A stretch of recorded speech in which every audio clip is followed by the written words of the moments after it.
What is up, gamers? How is everybody doing this Friday afternoon? I hope everybody has had an okay week. I won't say fantastic. We leave that for the weekend. Hold on. Lights are all messed up. How's it going, everybody? So what's up? I saw Cart there for a second, but I think Cart's gone. Let me get rid of this because we're a little bit oversaturated for a sec. All right. Oh. But what's up, Soul? Nice to see you. I'm going to take the second to take a second. It has been a crazy 2 weeks. It has been a massively crazy 2 weeks. But it's all lit up to this. Today and tomorrow, it's all lit up to that. I was kind of hoping for more people today. I have some big announcements and OSR, but it's only alpha testing. Oh, that's right. I forgot. I'm actually in Marvel Rivals.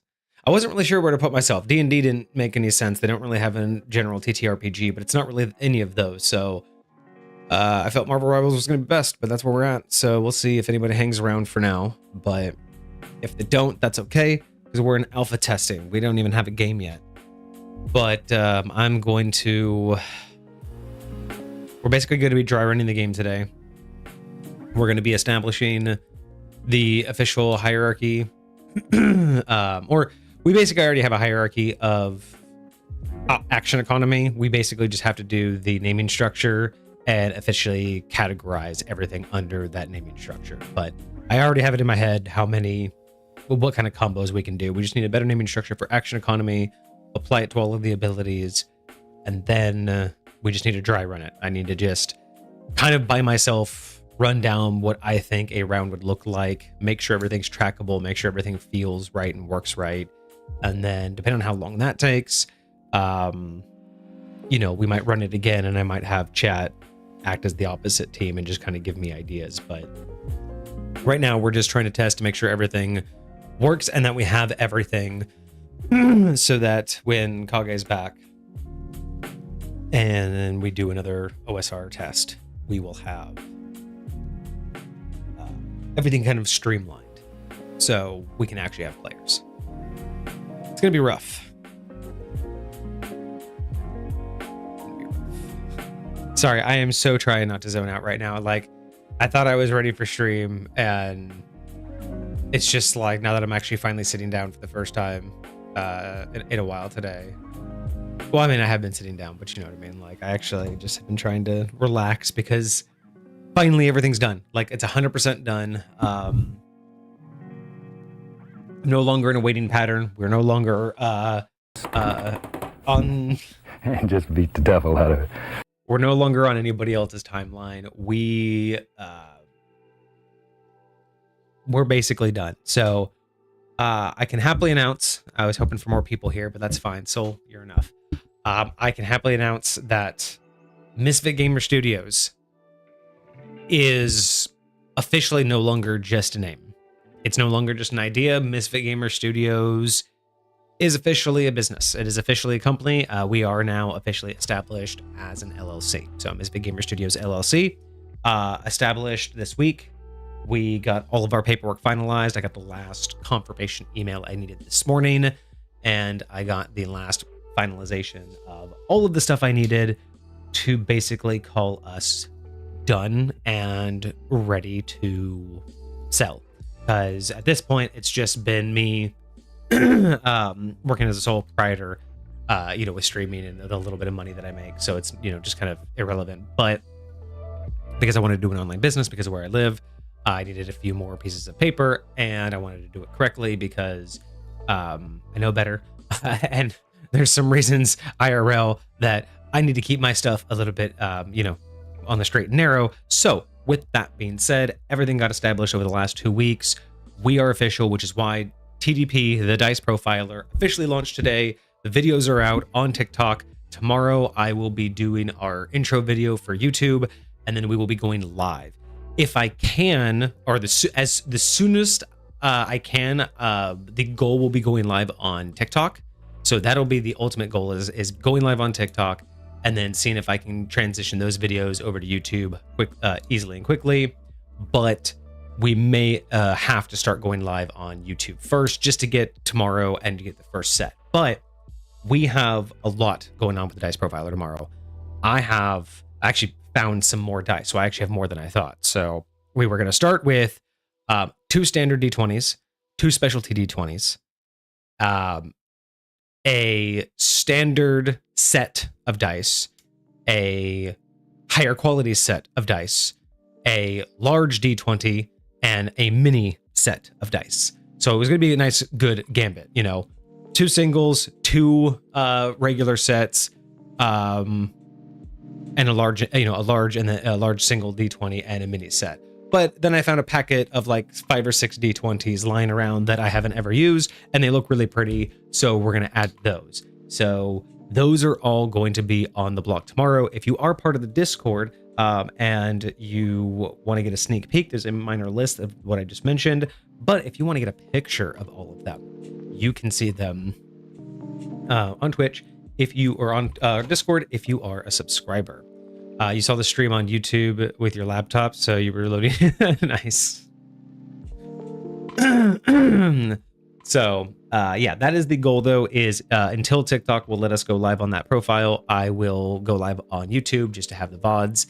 And the idea is that every video that I do will have a code in it. So it'll basically just, be whatever I titled, the Dice Profiler, and then there'll just be a code. Like today, I think I'm gonna make the code pretty easy. It's just gonna be based on the date. So like today would be A1525 would have been today's code. A1525. So basically that's the date.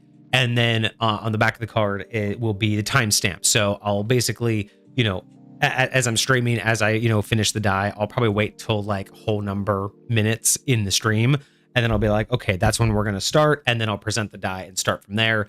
And then those will be the chapters. So when I upload it, I will be able to like chapter those out. And then when people go, I should get the little card out. I have go watch the TikTok. It's on the TikTok, but it's really dope. I'm super happy with the cards. I will be cutting the rest of them out tomorrow. I have just enough for all of the merchandise that we have, but it's really weird to have it like happening, like to have it all tangible and ready to go tomorrow, to be able to launch that. And then so the idea is that as soon as the die are rolled and we have the personality profile filled out on stream, we will then put that immediately onto the website for sale. So every die is going to have a category. The category is primarily going to be based on the initial purchase price, basically the quality of the die, as well as some of the characteristics. But each one's going to have a category which will set its like price point. And at that point, we just can categorize everything easy. No dynamic pricing or anything else like that. But each one will come with their profile. The sets will come with a profile for the D20. And yeah, that's tomorrow. Tomorrow, the very first merch goes out, and that's going to feel very weird after all of this work. But that's what we've been working towards. I've put a lot of money towards it, so I hope it's successful, of course. I hope that the Dice Profiler takes off and that I get enough cross promotion with Misfit Gamer Studios that we can get the Dice Profiler account, growing pretty steadily. I mean, right now, it's without any videos, it already got up to 30 followers. So now that we have a couple videos up there, I'm hoping that with, crossbreeding into my my alternate account, I'm hoping that I'll be able to feed off a little bit. Thank you, Soul. Thank you so much. I am happy but stressed. But it's positive stress that I told Kage the other day. It's a positive stress. I don't know how else to put it. What am I looking for?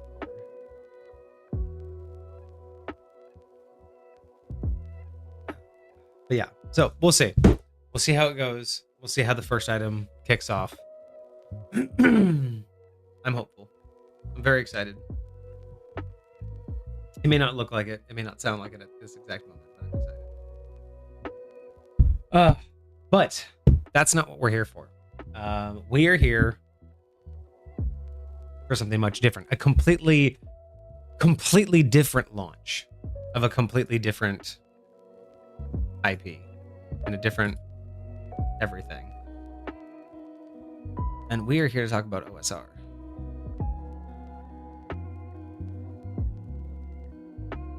Let me go ahead. Pull up. So to be completely honest, everybody, I have no idea how I'm going to do this. It's probably going to be extremely sloppy because without the interface, this is just a weird version of like speed D&D, I guess. But that's what we're going to hear. That's what we're here to figure out. So what I need to do is figure out how I'm going to display everything. I still haven't decided or discovered how I'm actually going to build the map or display the map. The map's already built. I don't know how I'm going to display the map on stream and how we're going to play it. I don't know if I'm actually going to play it through this, through the website and then just control it, or if we can again integrate it into the interface, which will be the best part. All right. So, Soul, since you're the only one here, you can help me out here. I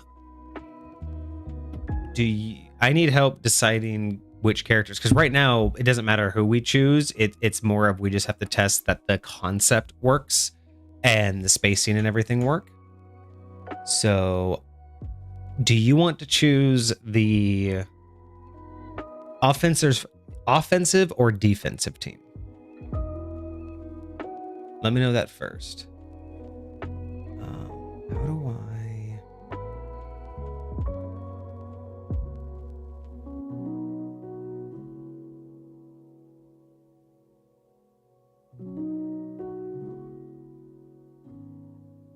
Defense. Okay.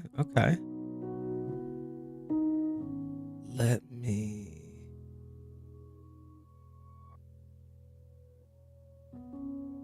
Yeah, maps. Okay.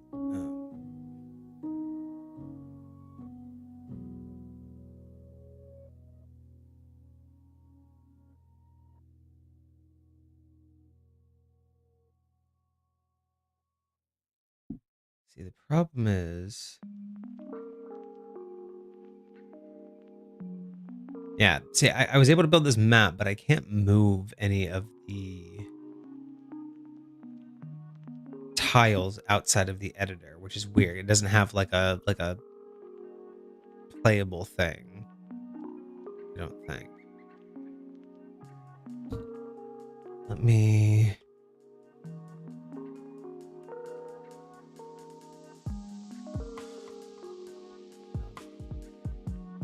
Also, Soul, 2v2 or 3v3?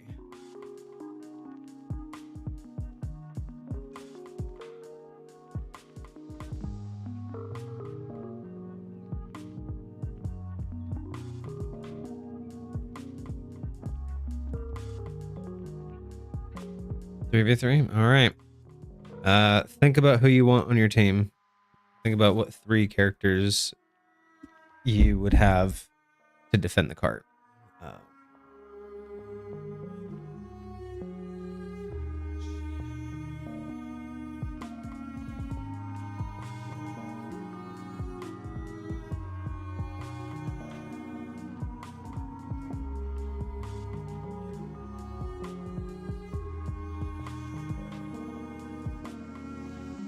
I don't know what this would look like otherwise.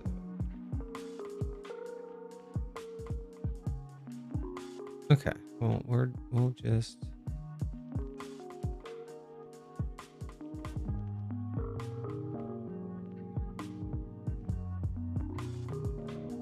That'll be fine. We can just start like that. All right.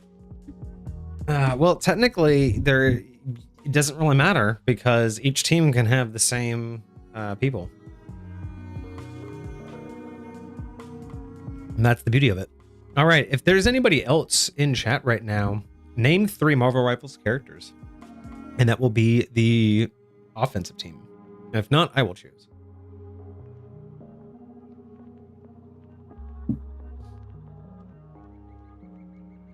The biggest thing I'm gonna have to do is find a way to easily look at all of their character information. But once I have the characters, I will deal with that.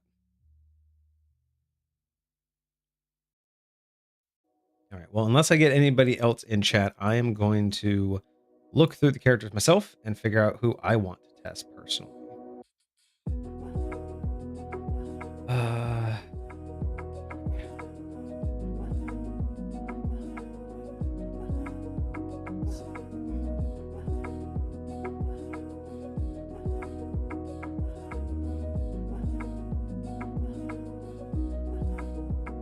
Okay.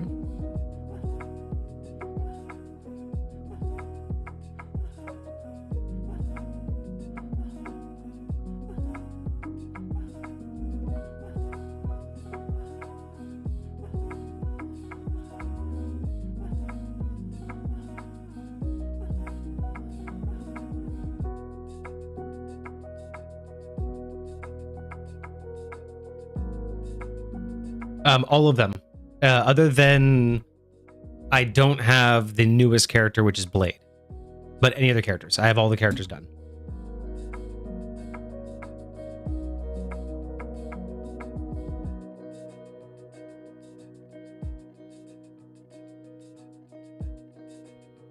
Yep, all 40. Or how many are there? Yeah, there are 40. The only one I don't have is Blade because they released them as soon as I was finished with all of these.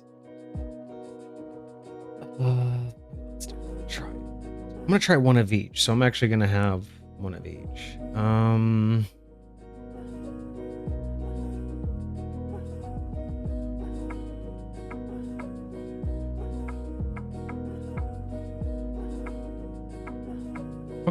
Okay. I'll do that.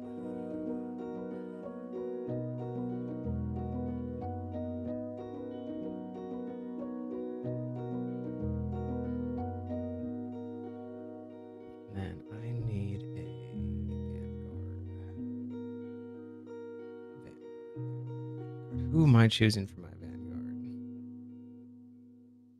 You know what? I should be over here instead. Let's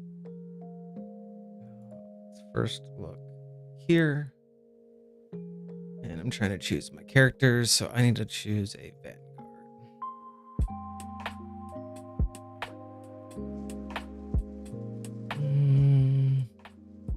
I'm gonna choose someone I'm more familiar with.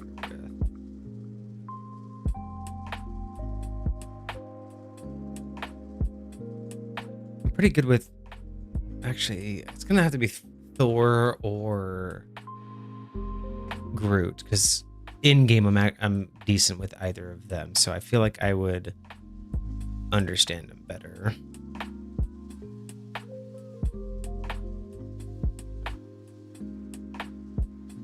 Probably because placing a wall won't be that difficult. Countdowns will be difficult, but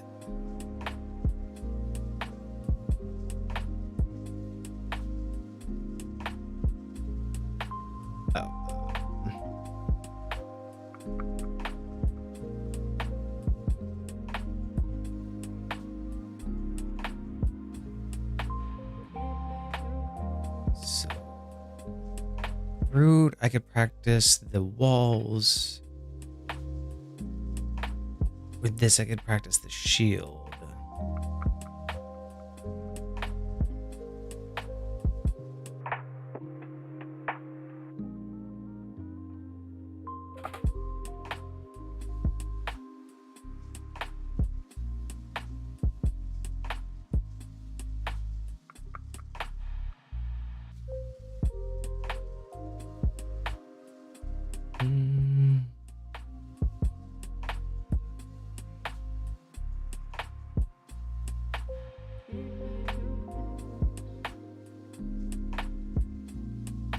You know, I'm gonna do Groot.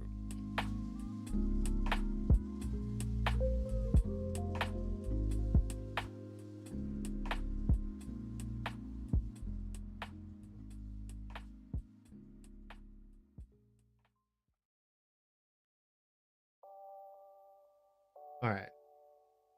Why is the screen flashing? Probably because I'm scrolling and I don't know why every time I click something, it changes.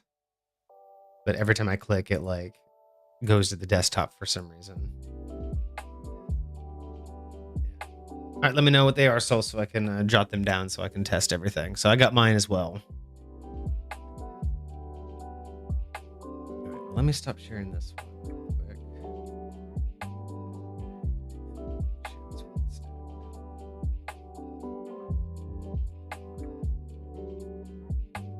That's much better.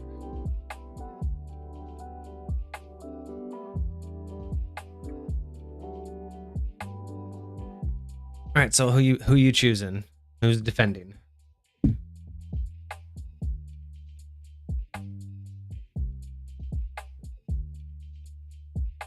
Jeff, Wolverine, and Luna Snow. All right. Good selection. It's gonna be a nice little test.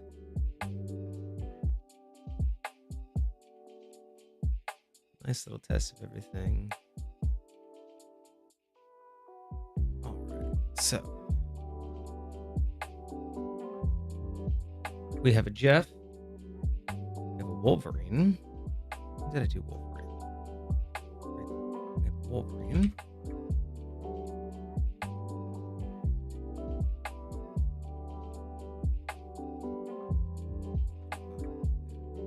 Wolverine. And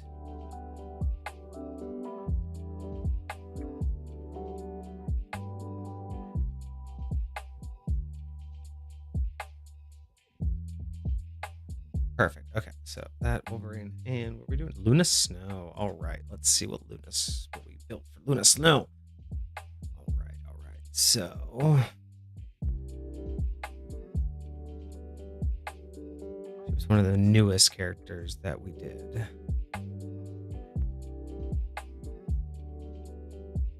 Luna, where are you? There you are. All right, just building out my little visual sheet here. So I know what to look at. Makes it a little bit easier, so I'm not spending forever scanning the page.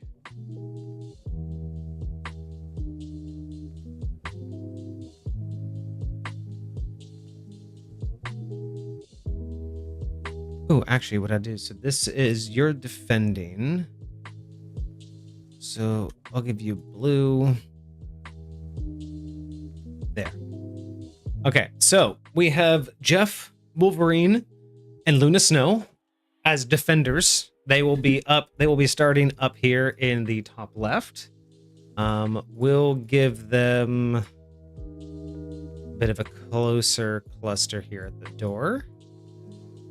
Bam. So we have our 3 defenders there. We have our 3 attackers ready to go here right out the gate. And Jeff, Wolverine, and Luna Snow will be defending against Moon Knight, Loki, and Groot. This should be very interesting as we have 2 strategists and a duelist against a nice medley duelist strategist and Vanguard. We'll see how this works. And we'll see how clunky it actually is once I start doing it. You know, you have an offensive team. Okay. Well, we'll see. I mean, a lot of this is just going to be, I think, I don't know. The game ideology is supposed to be more tactical and more responsive on what, you know, has happened already. So we'll see if what we've built so far feels good, right?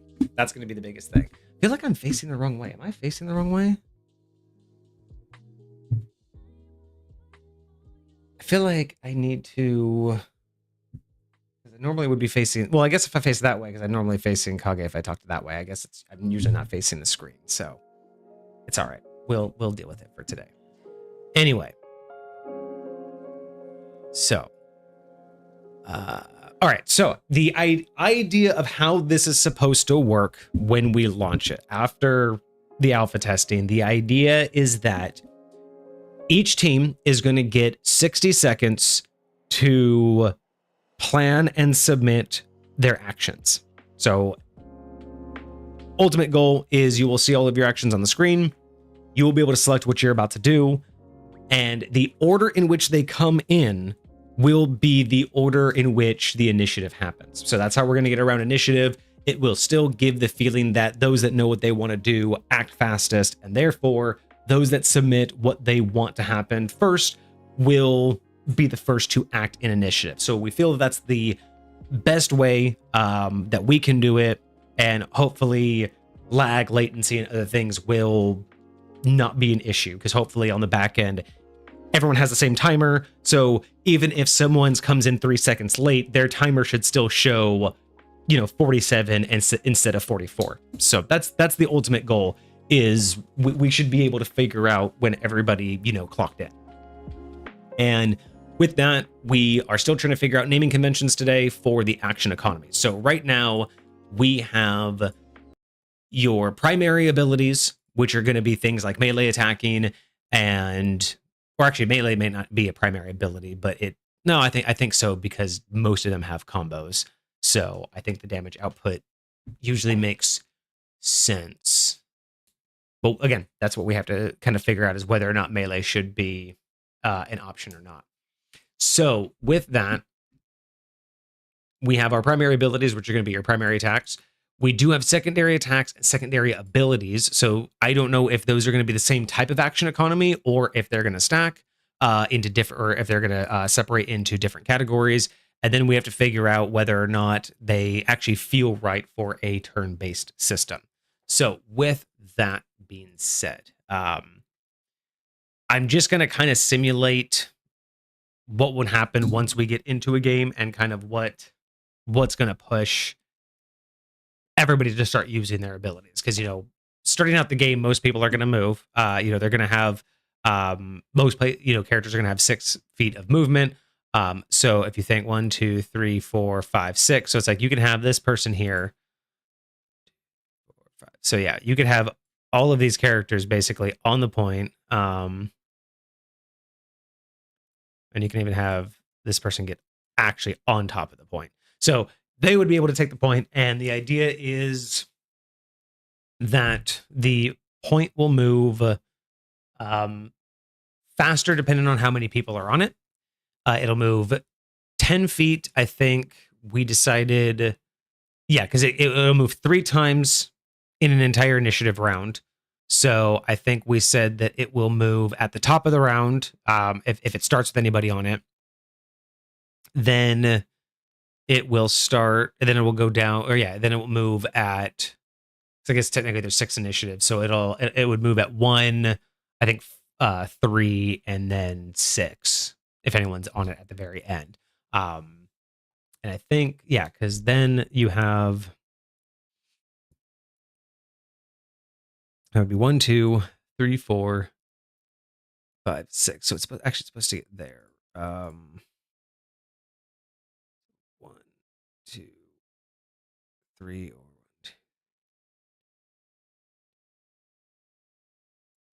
2. Did I miscalculate?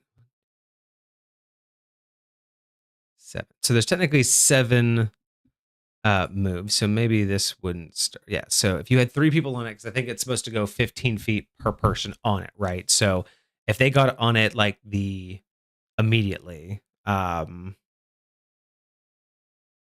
then they'd be able to go 15. So yeah, in 2-3 rounds, they'd be able to make it to basically the first benchmark. I think I might change this though, because I think it was supposed to be 1, 2, 3, 1, 2, 3, or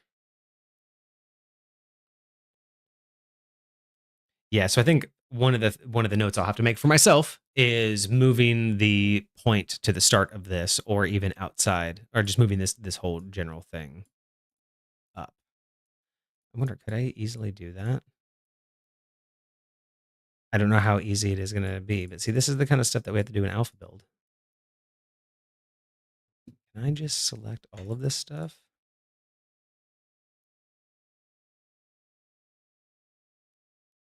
I can't, can I? Because it's not that easy. It would be great if you could just, like move all this stuff because I would need to move it one.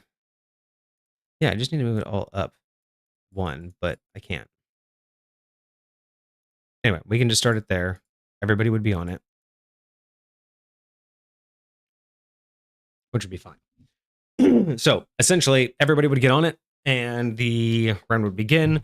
The cart would move at a certain speed based on how many people are on it. And I have all of that data. I don't know why I'm guessing.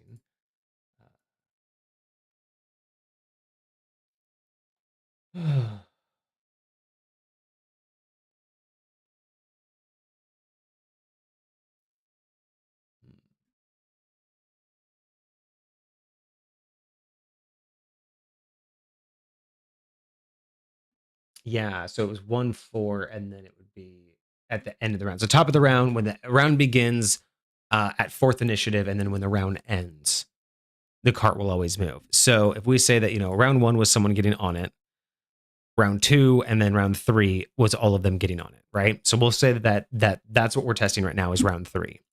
So it would have been 1, 2, 3, 4, 5, 6.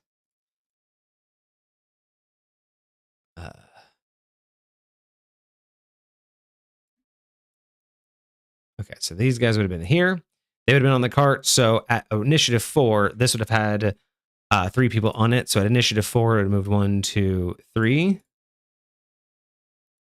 Or actually, no. Kage brought something up at this point.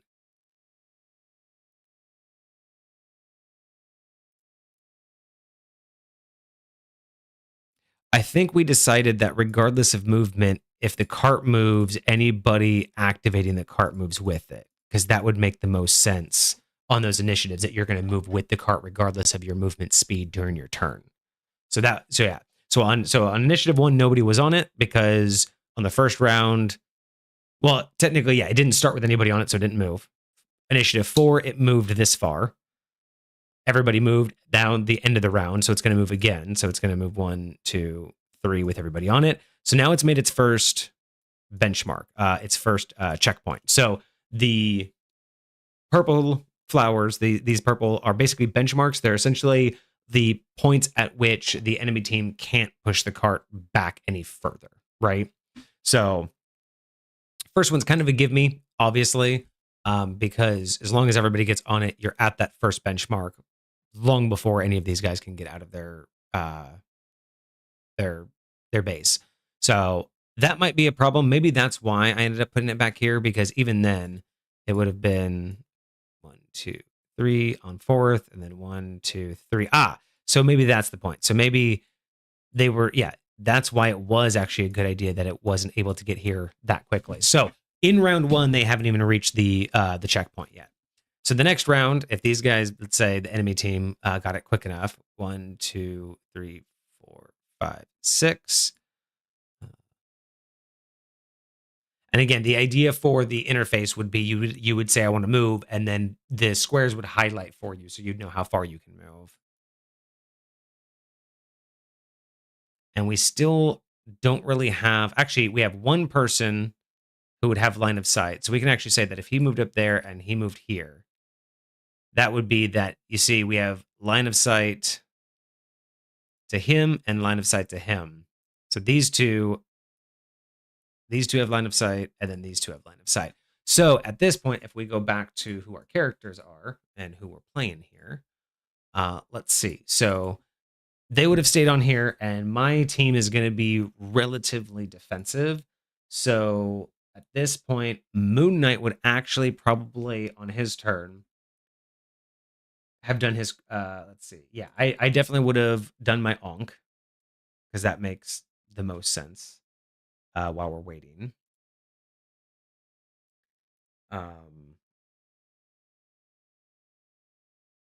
So that's a token. It would probably just be a prop, right? Can I change the prop? Uh, Perfect.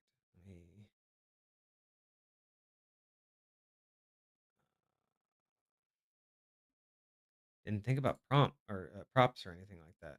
I need to just have like. Okay, you know what? That works. All right. So my Ankh, I can throw my Ankh 30 feet. It will extend my range up to 15. And it doesn't need line of sight, but it only does 25 damage per hit, but it does have a chain attack. So if I say I'm going to say Moon Knight is my yellow. So I'll say 5, 10, 15, 20, 25, 30. So I could place my Ankh there, right? And by doing so, that now has. Can I just draw like a line? Paintbrush. I need more like a shape, actually. Like that's. See, I'm so limited with what I can do. Shape.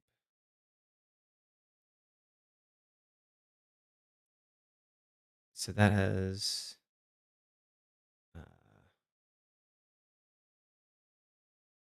So what I need this to be is like 6. So if I make it 6 squares.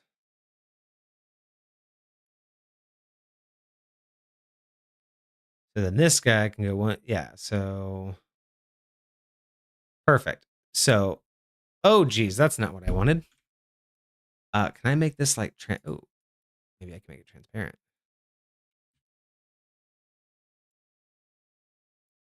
Ah, there we go. Okay, so we're starting to learn here. So that would be the Ankh. That's going to survive for. Oh, I didn't even say. So I can do that once every 3 rounds. I think we're gonna have that last 2 rounds. So if I use my attack action to attack this, any enemy within this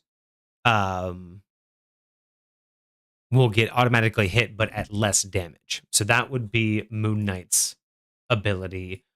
But again, I won't know if anyone's in it necessarily if I try to use it. So that would be one of my abilities, which is my secondary ability. So that would have been action economy for a secondary ability.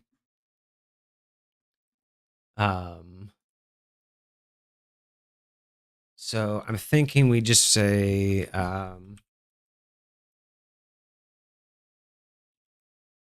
so primary action, secondary actions.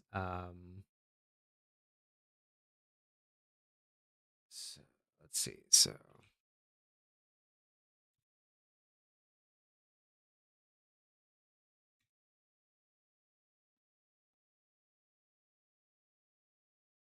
okay, so we'll just basically have primary, secondary, and I guess we'll have a couple free actions, but we'll have to kind of like judge that. So if that was a secondary, and you only get one of each, you only get one primary, one secondary, like one free action. So if that was one of my primary actions and I had already moved to this point, I'm going to drop that there, which essentially takes away Moon Knight's abilities because I wouldn't be able to use the Moonblade because I can't see anybody, can't do my ult yet.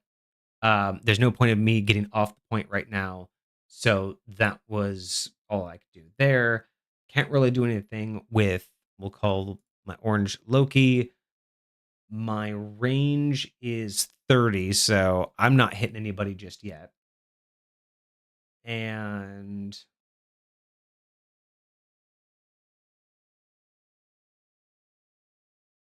I probably could. So again, let's see, this is where I don't know how difficult all of the coding is going to be because in this particular case, what I need to do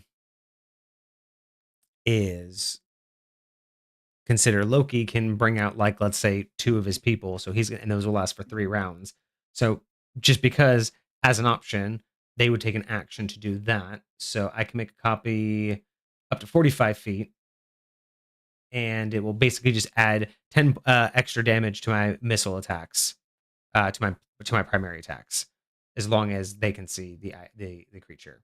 So I can only make one at a time, up to 45. So if I'm here, or that was Moon Knight, so here, so I'm going to go 5, 10, 15, 20, 25, 30, 35. So I'm going to actually do it like right over there. So that'll be Loki number 2.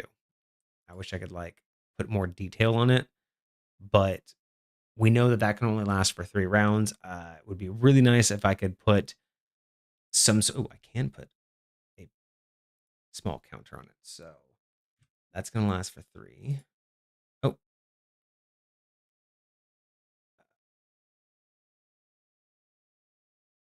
So that's going to last for 3. The Onk is only going to last for 2.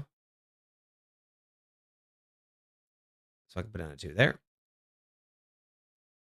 And then I will just have to remember to update those. That's going to be the hardest part, is going back in there and making sure that I update those. Okay, so that was Moon Knight, that was Loki, and then we'll say that with Groot, there really isn't anything I could do that's truly beneficial, even with the walls at this point. So Groot's not going to do anything. So that would be my entire team and all of their actions. What's going on, Hecate? So that would be most of... Yeah, so that would be the end of that. So the next round, they would all come up immediately. And so let's see. So now we're on round 2. Because they would have gotten to the point, moved up there, set those up while these guys came around the corner. So let's see. So with Jeff, Jeff's not going to be able to do much because there's no healing involved. But let's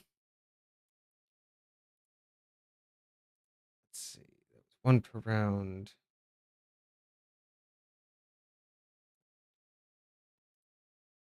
One per round. So you can do 2 per round, max for 5. So what Jeff is going to do is, since this is kind of like your little midpoint, no, actually, you know what? Jeff will wait up here to drop health. There's no sense to drop health that far.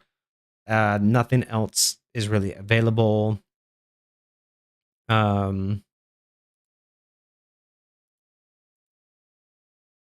Technically, we could even say that Jeff got to move an extra 3 because he can go under.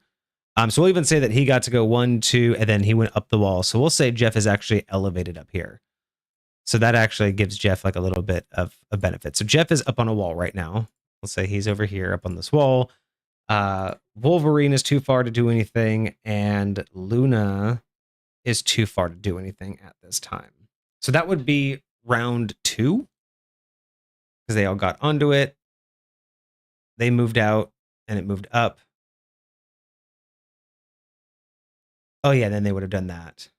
So they moved up, can't do anything. So now it's round 2 for offensive.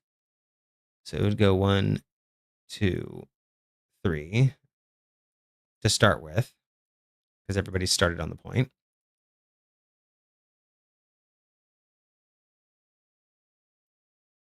And then as everyone gets to move,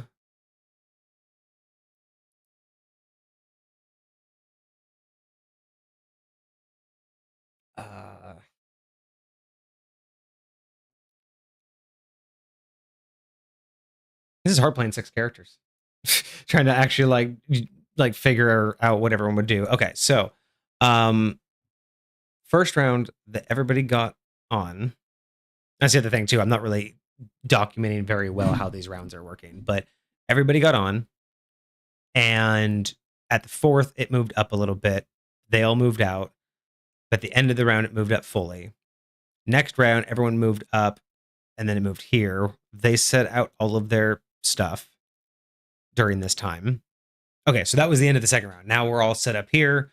So the next round, we'll say that Jeff gets a chance to move first, because he's just going to be super quick about it. So Jeff is going to put himself in an elevated position here, but what he's going to do is drop 2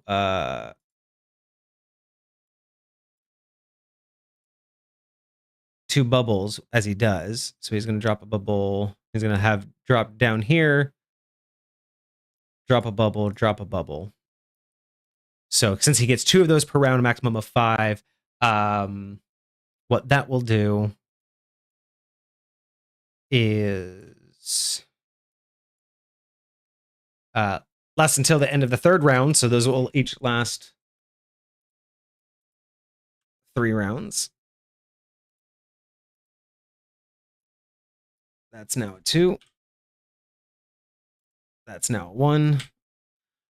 Those will last 3 rounds, and let's see. It will heal any ally 30 if they need it. So those will just sit there for 3 rounds. Jeff will kind of just have stood up here, jumped down, or spit those down, and then gone over here without being touched. Wolverine, we'll say, is in the front, so he's going to get 7 movement.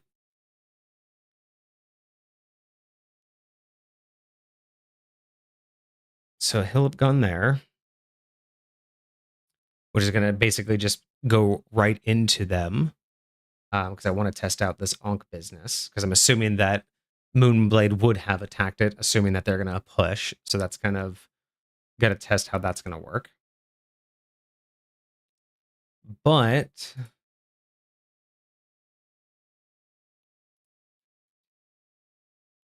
Wolverine has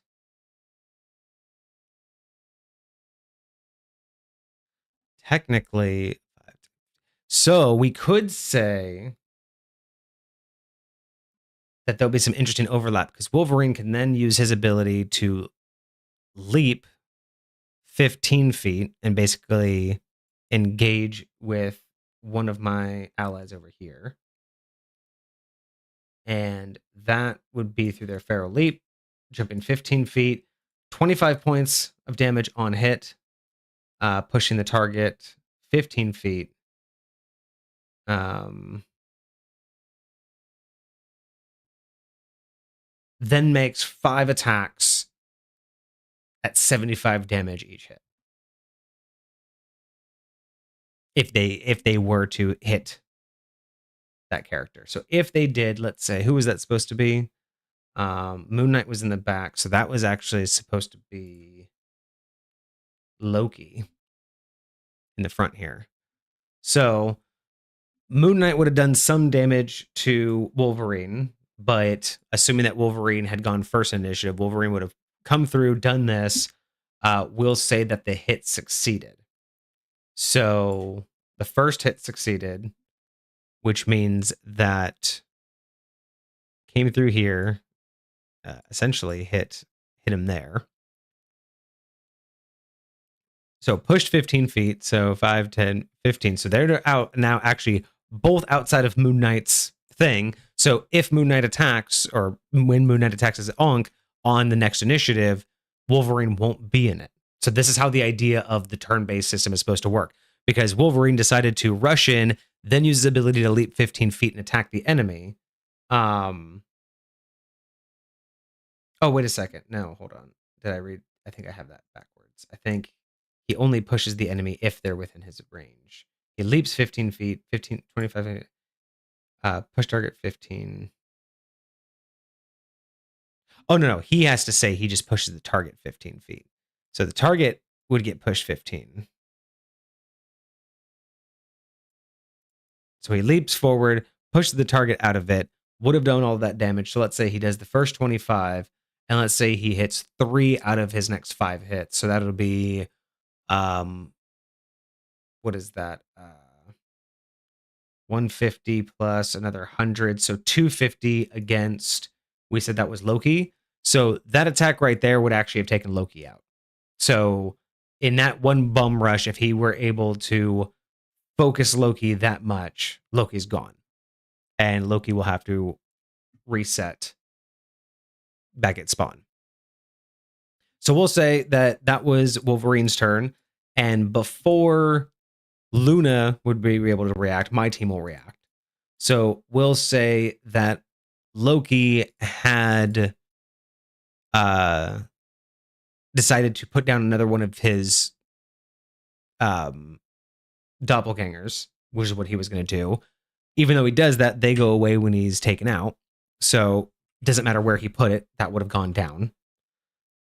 And swapping places, we haven't really thought yet about how to do reactions, but if we do reactions, that will be later in the future, so we're not worried about that. So he wouldn't have been able to do the doppelganger. He would have been taken out regardless. His doppelgangers would have dropped. And then it would have been, say, Moon Knight would have done their 3 attacks onto the Ankh, but because their initiative was after Wolverine, Wolverine would have ran through them, Wolverine would have still landed inside. So all of those are going to hit Wolverine because they're auto hits.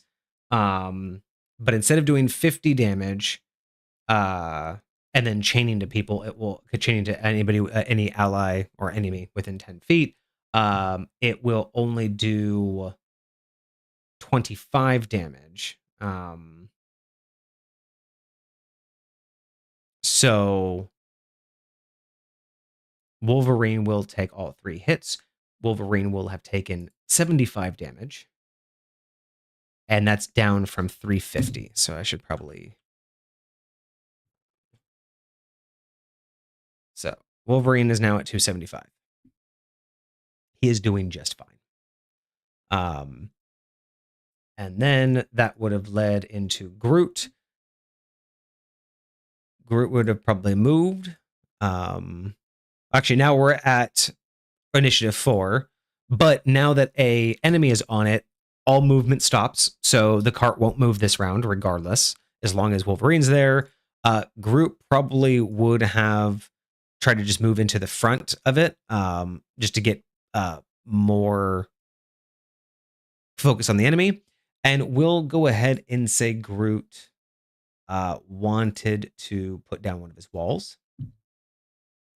So we'll go ahead and plant this wall. Yeah, that wall. Oh, I can't do that. I need to do like a building wall. So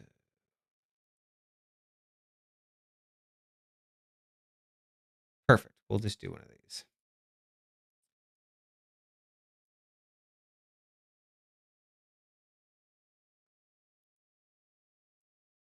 Perfect. So now I can do that. So Groot here can put up a wall. Let's say, how far was it?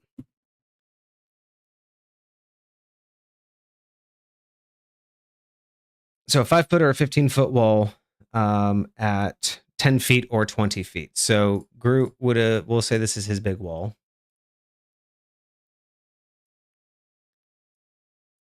And we'll say that he put that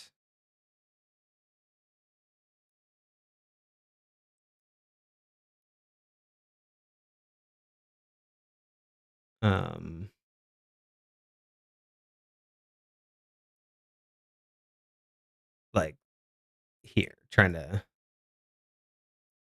block y'all off from that. So let's say he saw, he wanted to just block that off.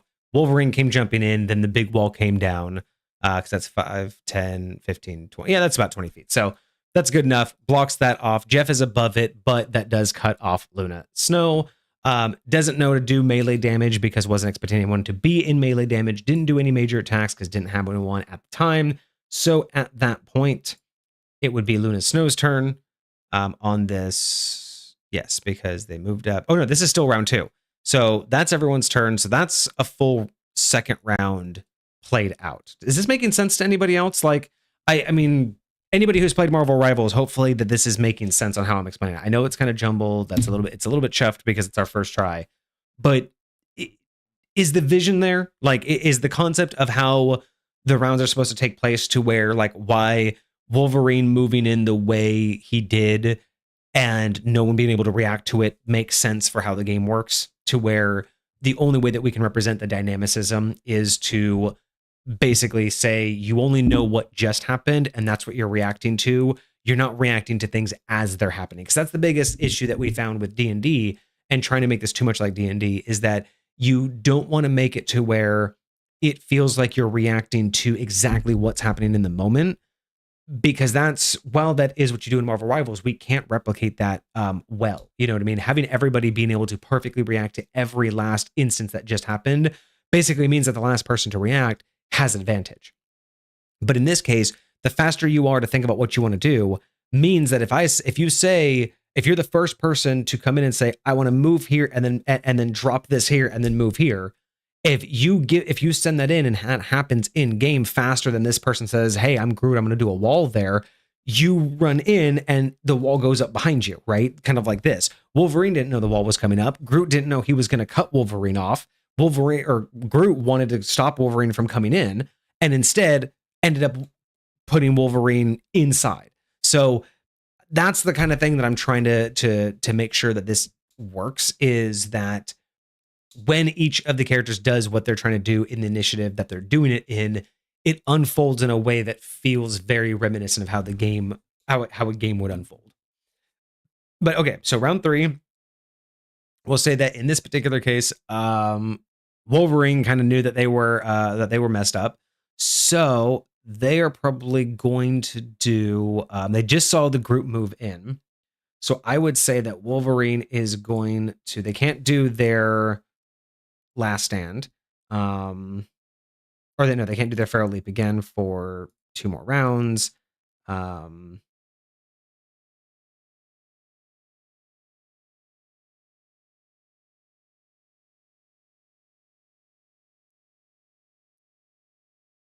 So I think what we're gonna do is say that.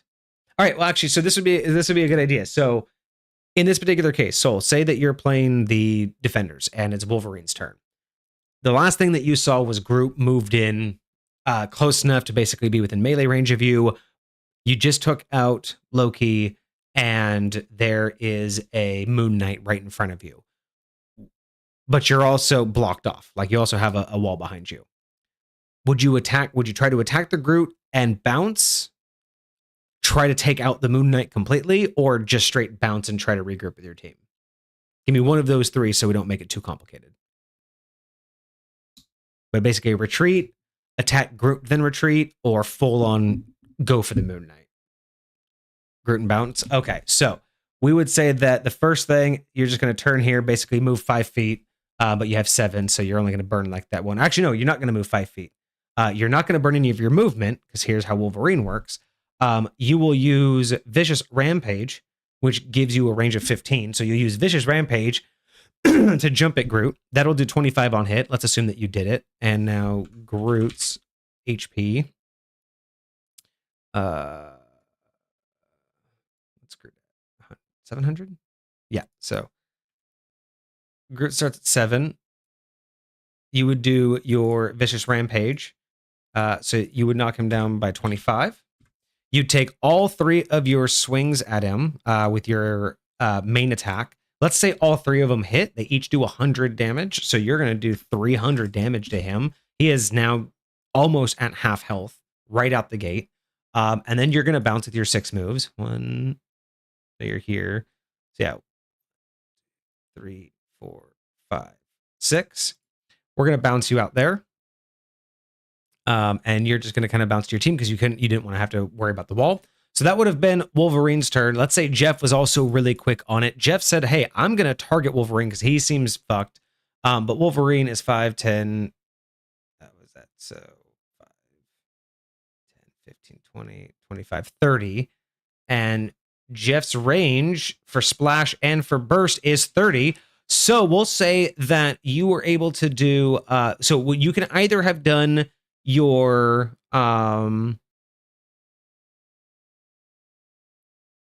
okay, so Jeff has an opportunity to attack in a cone and get up to 5 attacks in a round, which means up to 5 targets.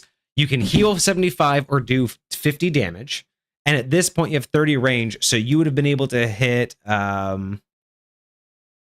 mean, we'll just say that you moved up too against the wall, so you're basically there. So 5, 10, 15, 20, 25, 30. So you could either do 5 attacks and split them between Groot and Wolverine, healing 75 to Wolverine and 50 to Groot for each success. Or you could do your burst attack and do 45 damage to Groot and 25. Oh yeah, and yeah, basically do within 10 feet. So the other one was you could do 45 damage to Groot up to 3 times and 25 damage to Moon Knight up to 3 times because that's a splash damage. So, what would Jeff do? Would Jeff use your cone to target Wolverine? So again, you have 5 attacks at 75 and 50 against Groot and Wolverine, and you can split however you want, or you have 3, and they're going to do a burst, but it's only damage, no healing. How would Jeff have looked at the situation with Wolverine? Again, what Jeff would have seen is Wolverine got cut off. and then was probably going to go toe to toe. You didn't know what Wolverine was about to do. So what would have been your instinct? Help Wolverine attack or help Wolverine heal? And you're saying burst attack. Okay. So we're going to say that 2 of the 3 burst attacks hit right on target. So that's going to be to Groot. That's going to be negative 45 and then negative 45. So Groot is now down to 285 from 700. Moon Knight now takes the first amount of damage that they have seen from their 275. And they get the splash damage of both of those hits. So they take 50 damage. So the entire attacking team took damage. Loki respawned, but those were the first 2 moves in round 3. Jeff and Wolverine holding it down. We'll just say that obviously with Loki down, that was going to be the most obvious move for him. We'll actually say that Loki's going to be cheeky here. Use one of their abilities to drop a doppelganger up to 45 feet. So what they're going to do is they're going to be kind of cheeky here, right? Real quick. I think these only have 1 round left. I don't think I lowered those down last round. Oh, no, they have 2 rounds left. This is now gone.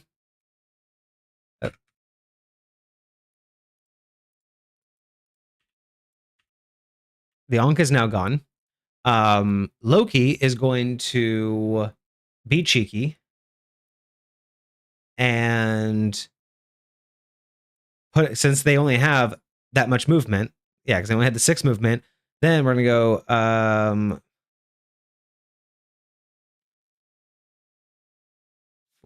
45. They're going to be cheeky and put one of their things here, but they're also going to activate another one of their abilities because they're both secondary abilities. Because it's like it's his swap ability. So he's going to drop his doppelganger and then immediately swap with his doppelganger. So Loki's now back in the fight. Bam. Loki needs to be orange. But yes, so Loki is now back in the fight.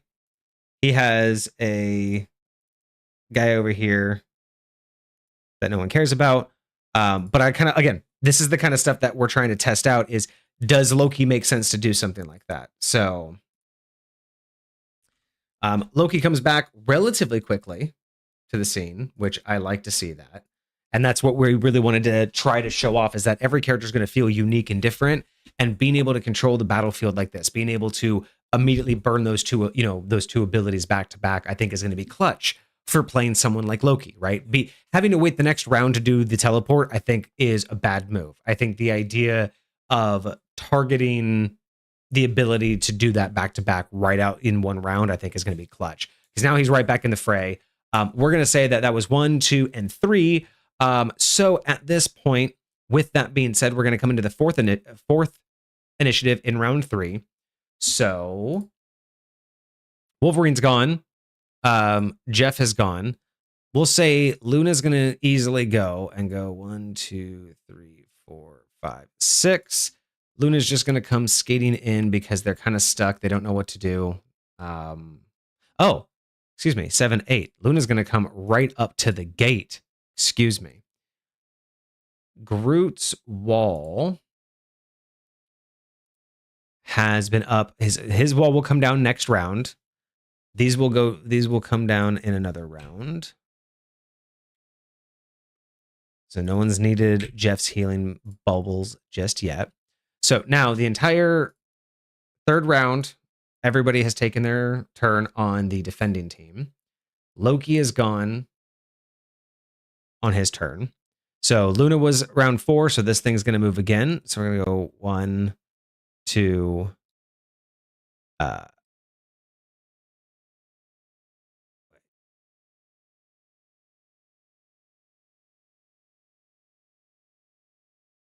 yeah, okay. So a little bit odd, but yeah. So they're almost, I think they're going to be there. So they're almost there. but it didn't move in the first because Wolverine was there, but it did move on the fourth because Wolverine left. So they got the fourth round move, and Loki's back, so they get all of their players, so they get the maximum 15 feet movement, which again, I really feel like that's going to be the biggest part about this game, is making that tug of war feel good and make people feel like they're actually being able to fight for that point. So it moves, and then the last people are going to be, once again, Moon Knight and Groot. Groot is going to put up yet another wall, but he only gets like a tiny little 5-footer. So he's just going to put that up there. And actually, that's a little bit too far away. He can only go 10 feet. So he's going to put this wall like basically right there on the other side of the road, to kind of give you guys some protection, because he knows that his other one's about to go down. So Groot will do that, and there's not much else he can do right now because Wolverine ran away. The other wall's holding people back. So that was round 3. So how does that feel for 3 rounds so far? We've had 1 elimination. We've had everybody on the attacking team has been damaged. 2 people on the defending team have gotten to actually take action. One attack and well, technically both of them attacked. They could have had the chance to heal. There has been 1 person who hasn't had anything to do, which is Luna Snow. But at the same time, Groot's done very little except for put up his 2 walls, and Moon Knight did a minimal amount of damage on Wolverine, which, for the first, 30 seconds to minute of an actual game, sounds about right. Like, when you first see each other, that's going to happen, right? Like when the teams first clash, having a healer go down immediately and then just kind of everyone reset, but also getting back into the fray and already being able to be back on the point. I feel like this works. I feel like this is working. So that's round 4. So at this round, at some point, this wall is going to go down. These are the last round for these guys. This has 2 more rounds, which is nothing's going to happen to it. Start of the round, this is going to move there. So everyone's going to be here at the start of this round.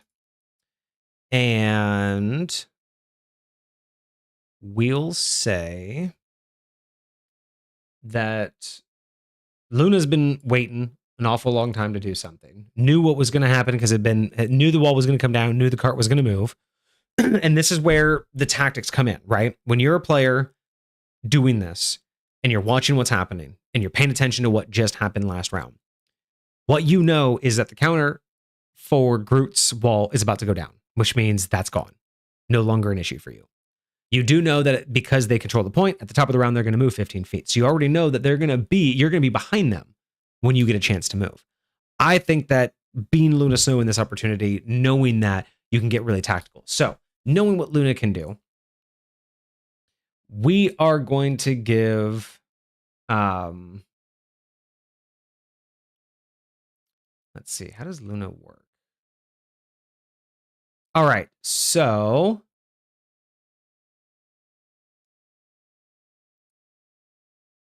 I think that Luna's probably going to do her secondary and primary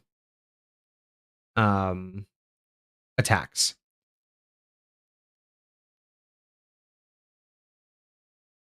All right, so Soul. Choose a target to slow. Who's going to be which one of the attackers do you want to slow? Moon Knight, Loki, or Groot? And then do you want to do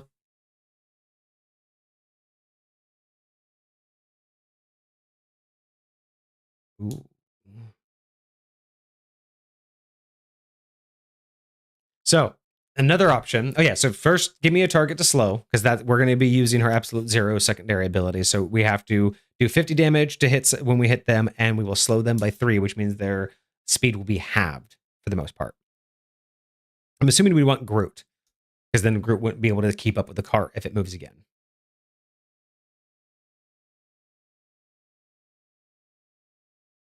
Well, I guess it would definitely keep up with the cart, but Groot won't be able to like hang out much. Could also do it to Loki or Moon Knight and make them fall further behind the cart and then make them easy pickings for Wolverine. So we're going to say that Luna comes around. Easy openings. All right, so take out Moon Knight, you say?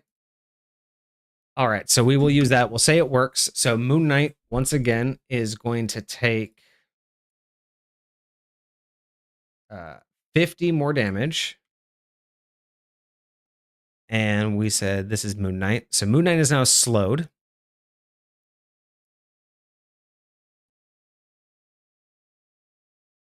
Moon Knight is now slowed.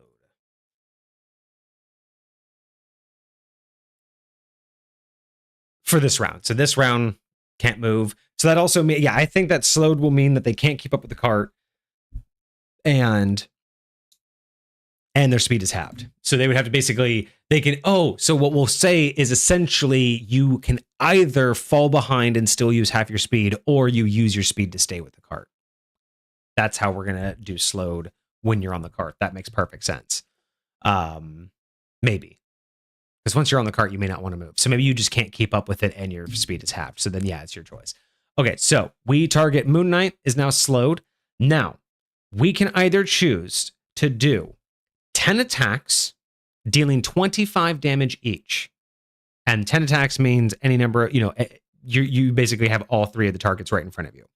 So you can break out 10 attacks against any of the enemies, any number of the enemies at 25 apiece, or you can make 5 attacks and essentially at a 20-foot range. So right now you'd have 5, 10, 15, 20. You can hit all of them again. It's pretty much a guaranteed hit, but you only hit everyone in a path and it's a straight line.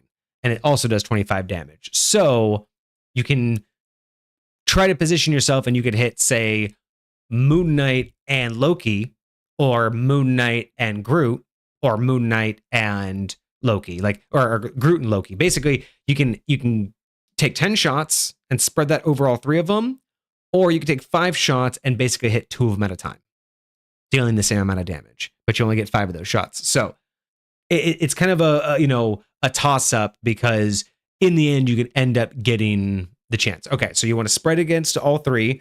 I'm assuming you want Groot to take or who do you want to take the extra shot? Because there'll be 3, 3, and 4. So who gets the extra shot? We'll say that whoever gets the extra shot is going to take all of it. So Loki gets the extra. So Loki now was back at 100. Loki, you are 250. So Loki takes the extra shot. So Loki takes all 4 hits. Loki takes 100 damage. Easy. We're going to say that the other 3 are just going to get spread around. So where's good old Groot? Which one of these was Groot? Yes, this was Groot. So we're going to say that Groot's going to take all of his, which is going to be 75. And then we will say I think you were Moon Knight, right? Yes. And we'll say Moon Knight takes 2 of his. And Moon Knight goes down 50 more points. So that's not bad. And you could essentially say that you got that position, and then you could still move 3 back, so you could be actually closer. Actually, you can move there, and we'll actually say that you move essentially on top of the bubble, so that way if you were to get hit this round, you will automatically heal, because that would be a good tactical move. Move back to Jeff's bubble, then if you get hit, it'll auto heal you as long as the bubble's up, because the bubbles are going to be gone at the end of this round. So if you're paying attention to the counters, this is how you would do it. You would see that the bubble's there. You know that the bubble's going to be away at the end of this round, and you don't have any damage. So if you touch it, nothing's going to happen. But if you move over there and someone hits you, bam, auto heal before it's even your next turn. These are the kind of tactics I think are going to make this game very unique and actually really playable. So Luna took first in the 4th initiative and basically plowed, like sniped them all. Now, neither of these two knew what was going to happen, but Jeff saw what happened last time.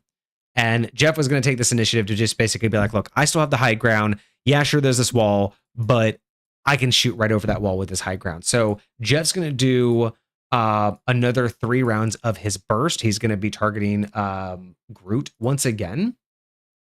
So where's my Groot?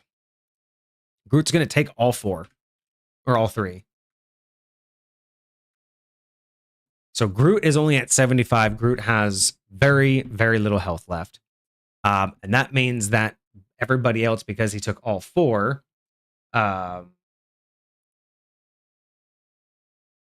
since he took all 4, everybody else is also going to take the splash damage. So, right, that's Wolverine. So you're going to take 25 splash damage, and you're going to take. Oh wait, no, 25, 25, 25, 25, 25. Oh wow. Okay, so Groot is down to 25 health, I think, right? No, Groot is down to 75. Moon Knight's down to 75, and Loki's down to 50. Or no, Loki's down to 75, Moon Knight's down to 50. Damn, y'all are just messing with them. So then we're gonna say that Groot here has already done that.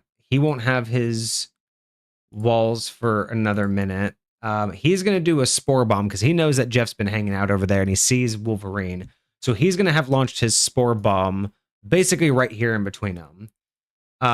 50 damage within 5 feet, 25 damage within 10.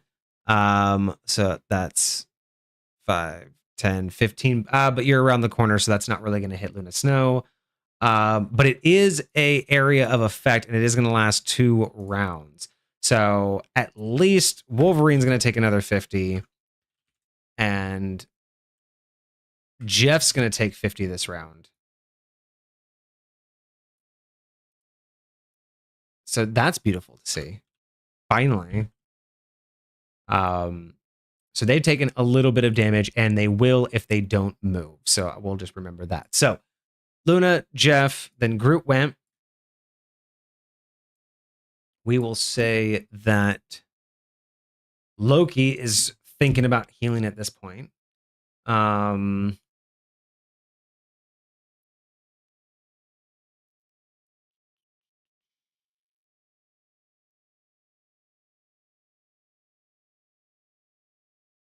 All right, so yeah, Loki's just going to drop his little healing thing after he moves over basically onto the point.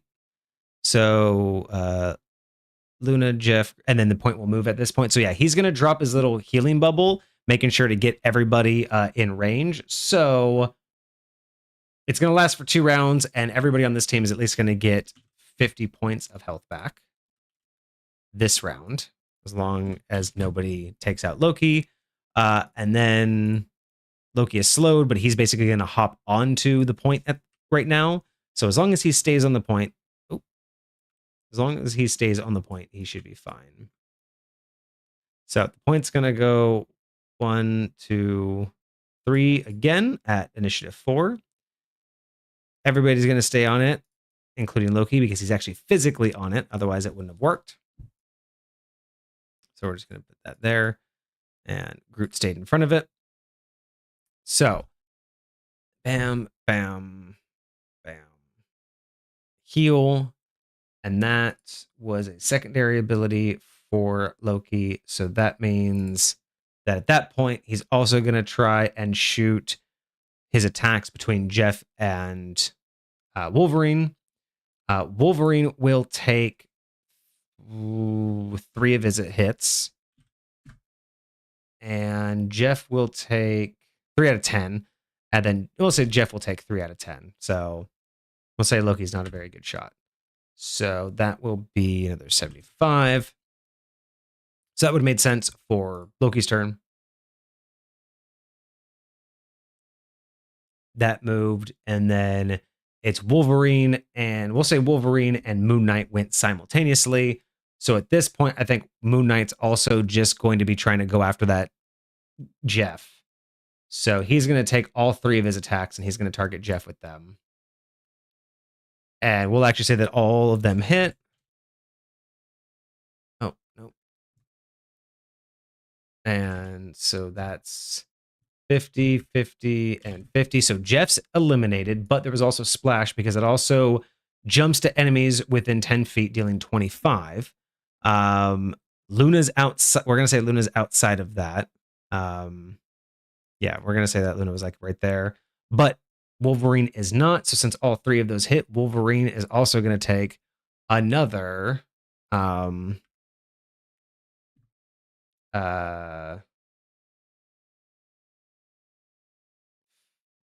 75 points of damage.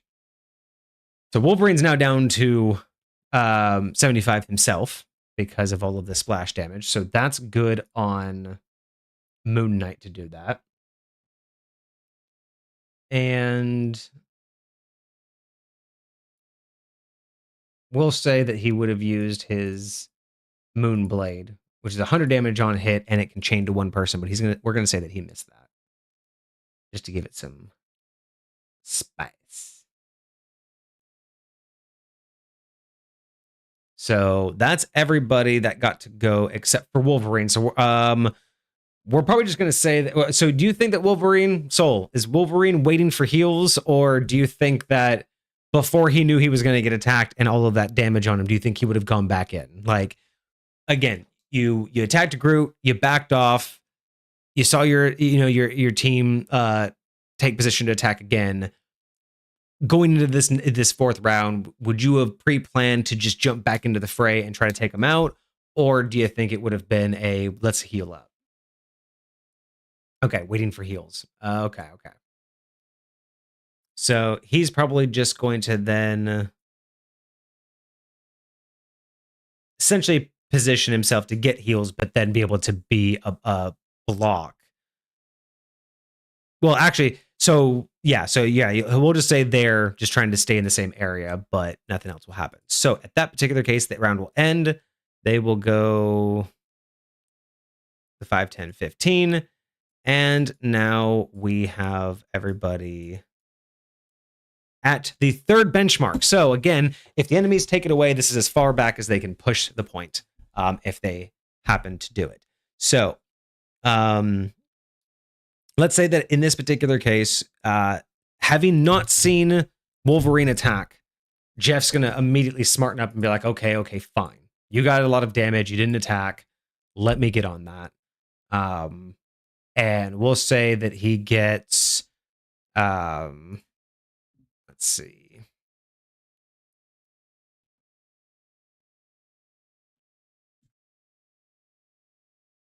And where's Wolverine? Yeah, so we'll say he gets 3 of his 5 off on Wolverine. Wolverine comes back up to 300. So I'm assuming Wolverine would have attacked this round because of the benchmark and because assuming is again, knowing that this is a team game and you're probably gonna, be chatting with your fellow people, you would have known the intent was to get healed this round, so you're probably planning on doing some attacks. But you might want to have waited to make sure Jeff was going to do it so you could physically wait. So we'll say that with that case, Luna didn't get hit, so we'll say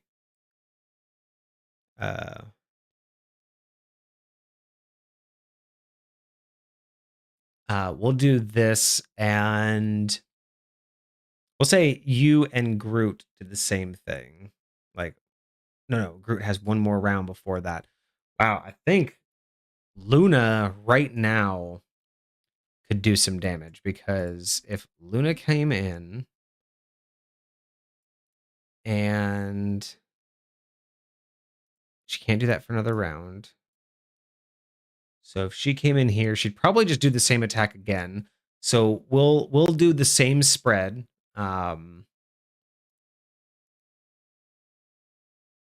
Let's Let's see who's who here.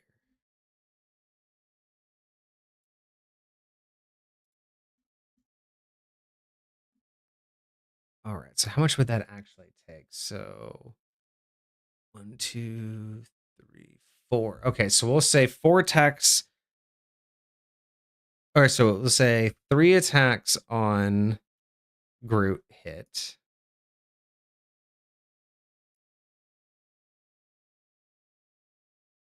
Wait, what happened there? So 3 attacks on Groot.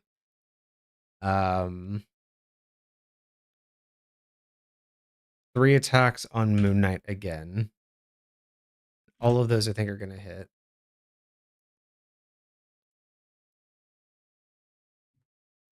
And we will do 4 attacks, 3 of which hit Loki. So all of them are really bad off.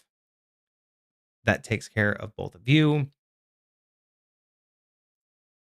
They are probably just going to do a volley of last ditch effort because pretty much everybody needs healing, but really badly. Well, Jeff's gone. Jeff has to restart. So he's going to do his. He's going to be underground doing his little thing. So he's on his way back. Loki would be feverishly trying to heal. So we'll say that Loki pulls off 4 heals on Groot.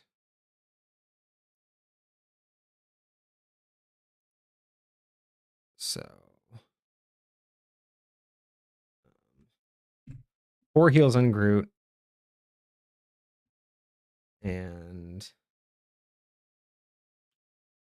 2 heals on Moon Knight. So 6 out of his 10 hit. Moon Knight's just going to go and continue on because I think he's going to be focused on Wolverine coming back. He missed with his crescent dart, so he can't, or his moon blade, so he won't have that again. So the only thing that he actually has, so that was a 1, 2, 3, 4. So the only thing that he has is going to be his main attack, but we are going to be moving forward just a little bit, but only to here because then as soon as he touches it, it stops moving. So Moon Knight's going to get all 3 of his attacks off on Wolverine. And then Wolverine's going to turn around. And who are Wolverine's targets? Wolverine is going to get 3 attacks. And actually, yeah, he'll get 3 attacks. And then he can also attack someone up to 15 feet away and do 25 on hit. So he can lunge at someone. But he can also get 3 attacks on either, basically on any of them. He's within melee range of everybody. So he can hit any one of the other people, but then he can also lunge at any of them for an extra 25. So who are you going after, Soul?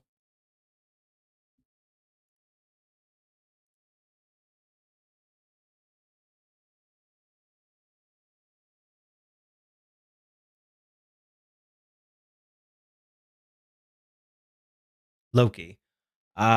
Loki's going to be hanging out right back here. So yeah, you would just basically come up over here. Oh, well, actually, so yeah, so with Loki, we would use the lunge factor first.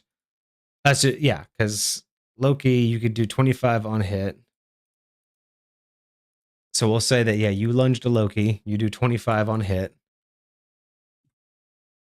And then we'll say, yeah, you basically use your primary attacks. All you have to do is hit him once out of your 3 times. So once again, Loki is sent back to the doghouse, and they haven't yet reached the well, which is the starting point for their next one. So once again, Loki has been taken out by Wolverine.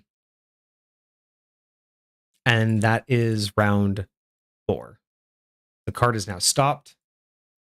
Loki's died twice. Jeff's died once.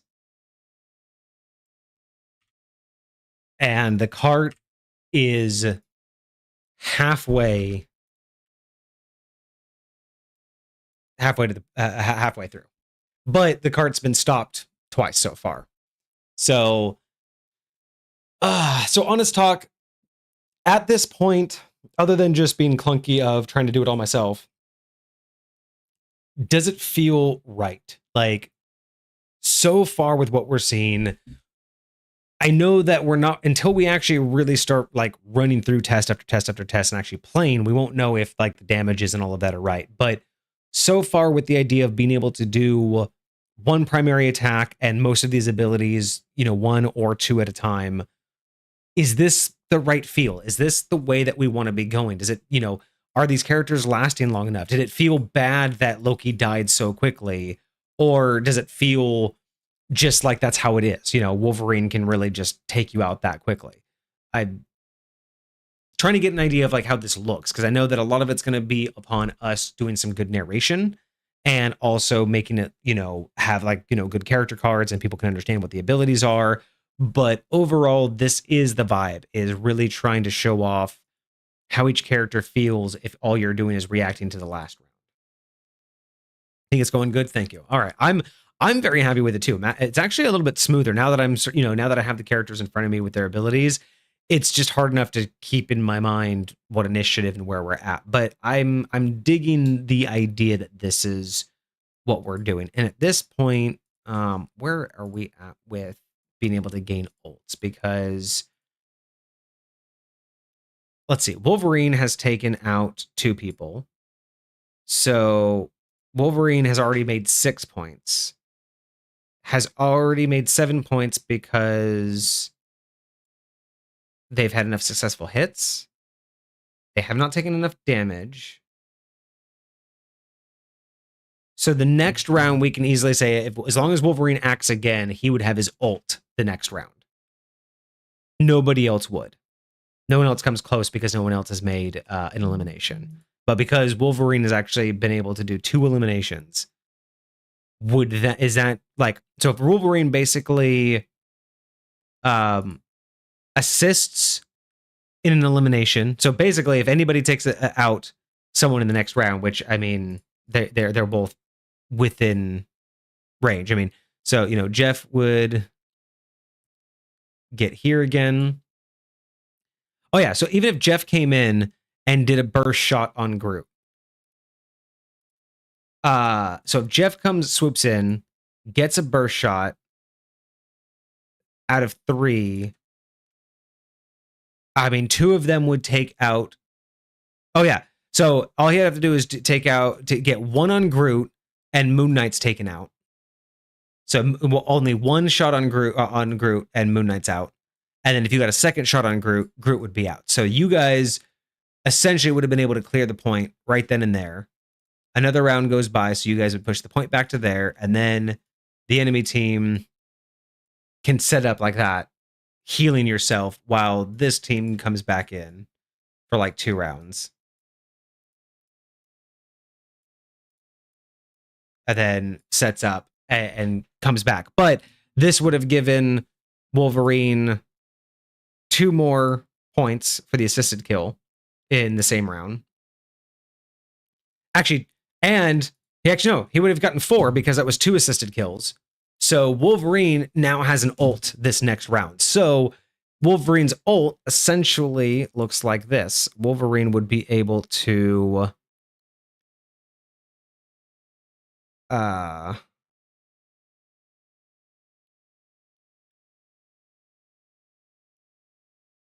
right. So basically he can activate his ult, attack someone within 20 feet away. Anybody who's within 5 feet when he activates it takes damage. But when he lands on hit, he does 175 to anyone that's on the square or within 5 feet. So even though the rest of the enemy team, we could say that, they come in, they do a skirmish, exchanges happen, they're coming in. But if they do something like this, Wolverine would be able to ult, plant himself right here, and do 175, 175, and 175. Probably again within another round, take out the 2 squishies and leave Groot trying to defend himself. So I think there's going to be quite a lot of tactics in this. I think there's going to be a lot of struggle figuring out how to be a good healer and how to be a good support character. But I think that's going to be the fun. I fear that there might be a lot riding on this map, and I fear that there might be a lot going on with maybe one team having it a little bit too easy. But I don't know. I'm really happy with this. I feel like this is just getting to the bottom of it. Or we're just starting to get to the bottom of it. Choosing 3 random characters. Yeah, I think you did too. I think both of us did. I think the idea between how I'm using them and trying to be objective and think of how someone would do it without being, like metagamey. But I think there's a lot of potential here. There's a lot of room for growth. I think the map needs a lot of tweaking, but I think we're spot on with the concept. I think the character selection, I think the way that we want to represent how each round goes and how all of the abilities work, I think we're spot on. I think we have it. I'm very happy with this alpha test today. I think I'm excited. I'm excited to see where this goes. More testing's needed. I'm just really mostly happy that we finally got to do it. But we've been talking about OSR for a while. The fact that we actually got to test it out today and try it out is to me a huge win. So thank you so much for joining me today, Soul, and seeing this through and being with us the whole process. Like it's kind of crazy that this idea is finally seeing the light of day. And not only that, with the dice profiler and then this all launching to, at the same time, it feels like a lot, but I feel like we're in the right direction. Like I said before, it's positive anxiety that I have. So yeah, more of this to come when Kage's here next. Hopefully Kage will be able to watch the VOD, and I will try to make sure that he does. So he kind of gets a feel for it, sees what we talked about, and then eventually we'll be able to do now that I understand it, I will sleep on this, I'll tinker with it, and then I will have a much cleaner version, maybe even to the point of being able to run a game via Discord, say with you and Hecate. I wouldn't mind trying to actually do like a little bit more where you both have the cards, you both have 60 seconds or 2 minutes or whatever to decide everything that you want to do, and then we'll work it out that way. But yeah, more to come with that. And don't forget the Dice Profiler. We are launching tomorrow. Go find us on TikTok. Go find us on YouTube. The Dice Profiler from Miss Gamer Studios launching it tomorrow. We will be live. I don't know if we can. We'll be live on TikTok on the Dice Profiler profile, and if not on TikTok, we'll be live on YouTube. One way or another, we'll figure it out. I don't really want to create another Twitch account, but hell, if we have to, if the accounts are too new and neither of them will let us go live, fuck it. I'll do it on Twitch and then I'll upload the VOD. Either way, check me out tomorrow. If you don't see this account live, go check out the Dice Profiler. We will have our first Dice merch live tomorrow. I'm really excited for doing that. But I'm going to go get some sleep before all of that because it has been a very long day for me. Anyway, thank you all for joining me. I hope you guys had a great week, and I hope you have a fantastic weekend ahead of you. I'll be live tomorrow with the Dice Profiler. More games streaming on Sunday. I do plan to do some games with Vixie on Sunday, so check out streams for that. And Monday, more homebrew review. So we ain't stopping. Hope you guys are enjoying it, but there's always more to come. So enjoy the rest of your weekend. Enjoy the rest of your night. We will see you all. You're redesigning the Legos. Nice. But yeah, enjoy the rest of your night, y'all. We will see you guys tomorrow for the rest of the weekend and again on Monday. Cheers.